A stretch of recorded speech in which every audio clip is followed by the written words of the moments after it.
ओम नमो भगवते वासुदेवाय। नमस्कार दोस्तों, मैं हूँ ऋचा सिन्हा और मेरे चैनल पे आप सभी का बहुत बहुत स्वागत है। दोस्तों, आज हम सुनेंगे जीवित पुत्रिका व्रत कथा अर्थात द्वितीया व्रत कथा। अश्विन माह के कृष्ण पक्ष की अष्टमी तिथि को जीवित पुत्रिका का व्रत किया जाता है, जो कि इस वर्ष अर्थात 2022 में किया जाएगा 18 सितंबर रविवार के दिन। यह व्रत महिलाएं अपने संतान की सुरक्षा, लंबी आयु एवं उन्नति की मनोकामना से करती हैं। इस व्रत में जीवित पुत्रिका व्रत कथा के पठन एवं श्रवण का अत्यधिक महत्व है।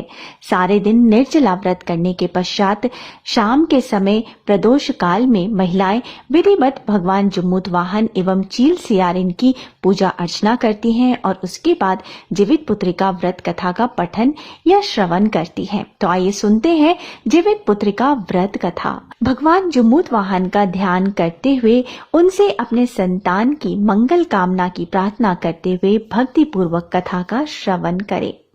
जीवित पुत्रिका व्रत कथा जम्मूतवाहन से जुड़ी है।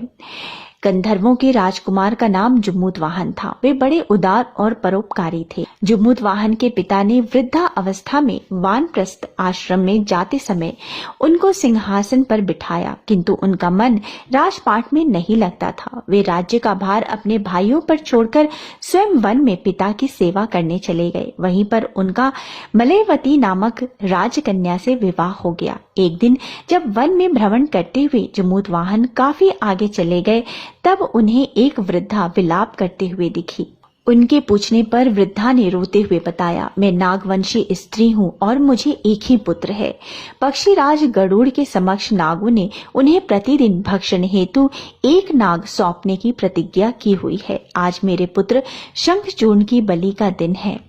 जम्मूतवाहन ने वृद्धा को आश्वस्त करते हुए कहा, डरो मत, मैं तुम्हारे पुत्र के प्राणों की रक्षा करूंगा। आज उसके बजाय मैं स्वयं अपने आप को लाल कपड़े में ढककर वध्यशिला पर लेटूंगा। इतना कहकर जम्मूतवाहन ने शंखचूर्ण के हाथ से लाल कपड़ा ले लिया और वे उसे लपेटकर गरुड़ को बलि देने के लिए चुनी गई वध्यशिला पर लेट गए। नियत समय पर गरुड़ बड़े वेग से आए और वे लाल कपड़े में ढके जम्मूतवाहन को पंजे में दबोचकर पहाड़ के शिखर पर जाकर बैठ गए।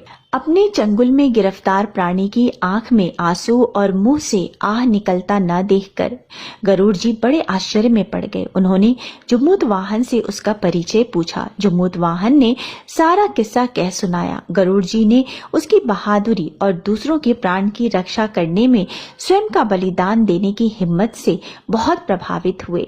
प्रसन्न होकर गरुड़ जी ने उनको जीवन दान दे दिया तथा नागों की बलि न लेने का वरदान भी दे दिया। इस प्रकार जम्मूतवाहन के अदम्य साहस से नाग जाति की रक्षा हुई और तब से पुत्र की रक्षा हेतु जम्मूतवाहन की पूजा की प्रथा चली आ रही है। सभी जन मिलके बोलो, भगवान जम्मूतवाहन की जय, पक्षीराज गरुड़ की जय। ओम नमो भगवते वासुदेवाय। दोस्तों, जीवित पुत्रिका व्रत की दूसरी कथा के अनुसार इसका संबंध महाभारत काल के युद्ध से भी मिलता है। जब महाभारत का युद्ध हुआ तो द्रोणाचार्य का वध करने के लिए पांडवों ने अश्वत्थामा नाम का हाथी मारा और अफवाह फैला दी कि अश्वत्थामा जो द्रोणाचार्य का पुत्र था वो मारा गया। चारों तरफ यह खबर फैली। इस खबर को सुनकर अश्वत्थामा के पिता द्रोणाचार्य ने शोक में अपने अस्त्र डाल दिए। तब द्रौपदी के भाई धृष्टद्युम्न ने उनका वध कर दिया।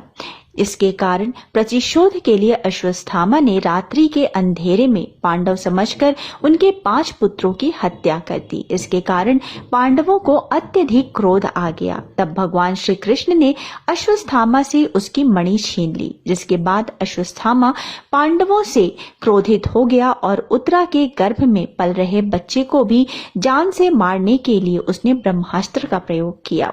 भगवान श्री कृष्ण इस बात से भली भांति परिचित थे कि ब्रह्मास्त्र को रोक पाना असंभव है। अतः भगवान श्री कृष्ण ने अपने सभी पुण्यों का फल एकत्रित करके उत्तरा के गर्भ में पल रहे बच्चे को दे दिया। इसके फलस्वरूप गर्भ में पल रहा शिशु पुनर्जीवित हो गया, जो बड़ा होकर राजा परीक्षित बना। उत्तरा के बच्चे के दोबारा जीवित हो जाने के कारण ही इस व्रत का नाम जीवित पुत्रिका व्रत पड़ा। तब से ही संतान की लंबी उम्र और स्वास्थ्य की कामना के लिए जीवित पुत्रिका व्रत किया जाने लगा।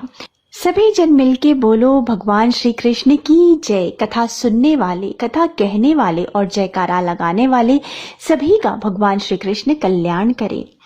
दोस्तों, जीवित पुत्रिका व्रत से एक और कथा संबंधित है, जो कि है चील और सियारिन की कथा। इस कथा के अनुसार नर्मदा नदी के पास कंचनवटी नामक एक नगर था। उस नगर के राजा का नाम था मलयकेतु। नर्मदा नदी के पश्चिम में बालूहटा नाम की मरुस्थली थी, जिसमें एक विशाल पाकड़ के पेड़ पर एक चील रहती थी। उसी पेड़ के नीचे एक सियारिन भी रहती थी। दोनों पक्की सहेलियां थीं। दोनों ने कुछ महिलाओं को देखकर जितिया व्रत करने का संकल्प लिया और दोनों ने भगवान श्री जमूतवाहन की पूजा और व्रत करने का प्रण ले लिया। लेकिन जिस दिन दोनों ने व्रत रखा, उसी दिन शहर के एक बड़े व्यापारी की मृत्यु हो गई और उसका दाह संस्कार उसी मरुस्थली में किया गया। सियारिन को अब भूख लगने लगी थी। मुर्दा देखकर वो खुद को रोक न सकी और उसका व्रत टूट गया। पर चील ने संयम रखा और नियम व श्रद्धा के साथ अगले दिन व्रत का पारण किया। फिर अगले जन्म में दोनों सहेलियों ने ब्राह्मण परिवार में पुत्री के रूप में जन्म लिया। उनके पिता का नाम भास्कर था। चील बड़ी बहन बनी और उसका नाम शीलवती रखा गया और शीलवती का विवाह बुद्धिसेन के साथ हुआ। वहीं सियारिन छोटी बहन के रूप में जन्मी और उसका नाम कपूरावती रखा गया। उसकी शादी उस नगर के राजा मलयकेतु से हुई। अब कपूरावती कंचनवटी नगर की रानी बन गई। भगवान जमूतवाहन के आशीर्वाद से शीलवती के 7 बेटे हुए, पर कपूरावती के सभी बच्चे जन्म लेते ही मर जाते। कुछ समय बाद शीलवती के 7 पुत्र बड़े हो गए। वे सभी राजा के दरबार में काम करने लगे। कपूरावती के मन में उन्हें देखकर ईर्ष्या की भावना आ गई। उसने राजा से कहकर सभी बेटों के सर काट दिए। उन्हें 7 नए बर्तन मंगवाकर उसमें रख दिए और लाल कपड़े से ढककर शीलवती के पास भिजवा दिया। यह देख भगवान जमूतवाहन ने मिट्टी से 7 भाइयों के सर बनाए और सभी के सर को उनके धड़ के साथ जोड़कर उन पर अमृत छिड़क दिया। इससे उनमें जान आ गई। 7 युवक जिंदा हो गए और घर लौट आए। जो कटे सर रानी ने भिजवाए थे वे फल बन गए। दूसरी ओर रानी कपूरावती बुद्धिसेन के घर से सूचना पाने को व्याकुल थी। जब काफी देर सूचना नहीं आई तो कपूरावती स्वयं बड़ी बहन के घर गई। वहां सबको जिंदा देखकर वह सन्न रह गई। जब उसे होश आया तो बहन को उसने सारी बात बताई। तब उसे अपनी गलती पर पछतावा हो रहा था। भगवान जमूतवाहन की कृपा से शीलवती को पुनर्जन्म की सारी बातें याद थी। वो कपूरावती को लेकर उसी पाकड़ के पेड़ के पास गई और उसे सारी बातें बताई। कपूरावती बेहोश हो गई और मर गई। जब राजा को उसकी खबर मिली तो उन्होंने उसी जगह पर जाकर पाकड़ के पेड़ के नीचे कपूरावती का दाह संस्कार कर दिया। प्रत्येक वर्ष पितृपक्ष के मध्य में आने वाले इस व्रत में अपने पुत्रों की लंबी आयु के लिए माताएं अपने पूर्वजों और जमूतवाहन को सरसों के तेल और खली चढ़ाती हैं। इस व्रत से जुड़ी कथा की चील और सियारिन की मिट्टी का गाय के गोबर से प्रतिमा बनाकर उनकी पूजा करती हैं और उन्हें चूड़ा दही चढ़ाया जाता है। इसके बाद पूरे विधि विधान से जमूतवाहन की पूजा की जाती है और व्रत रखा जाता है। सभी जन मिलके बोलो भगवान जमूतवाहन की जय। अब हम करेंगे जीवित पुत्रिका व्रत आरती। ओम जय कश्यप नंदन प्रभु जय आदिति नंदन त्रिभुवन तिमर निकंदन भक्त हृदय चंदन। ओम जय कश्यप नंदन सप्त अश्वराजित एक चक्रधारी दुखहारी सुखकारी मानस मलहारी। ओम जय कश्यप नंदन सुर मुनि भूसुर वंदित विमल विभवशाली अग दल दलन दिवाकर दिव्य किरण माली। ओम जय कश्यप नंदन सकल सुकर्म प्रसविता सविता शुभकारी विश्व विलोचन मोचन भव बंधन भारी। ओम जय कश्यप नंदन कमल समूह विकासक नाशक त्रयतापा सेवत सहज हरत अति मन सिज संतापा।